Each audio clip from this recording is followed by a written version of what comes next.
একদিন এক ঘন জঙ্গলে এক গরিব হাতি থাকত। তার নাম ছিল গজু। সে খুব পরিশ্রম করত, কিন্তু খাবার পেত না ঠিক মতো।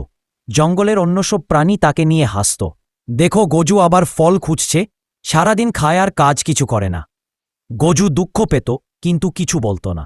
একদিন জঙ্গলে ভয়ানক খরা পড়ল। পুকুর শুকিয়ে গেল, গাছে ফলও ছিল না। সব প্রাণী তৃষ্ণায় কষ্ট পাচ্ছিল। তখন গজু বলল, আমি একটা জায়গা জানি, যেখানে মাটির নিচে পানি আছে। যদি সবাই মিলে গর্ত খুঁড়ি, তাহলে আমরা বাঁচতে পারব। সবাই প্রথমে বিশ্বাস করল না, কিন্তু গজু একা একা খুঁড়তে লাগল। তার বন্ধু বানর মিথ্যু তার সাহায্যে এল। দুজনে মিলে অনেক কষ্ট করে খুঁড়ল। অবশেষে মিষ্টি ঠান্ডা পানি বের হল।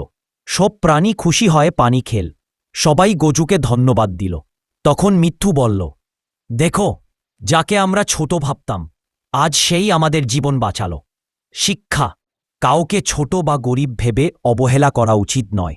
প্রত্যেকের মধ্যে কিছু না কিছু ভালো গুণ থাকে, শুধু বিশ্বাস রাখতে হয়।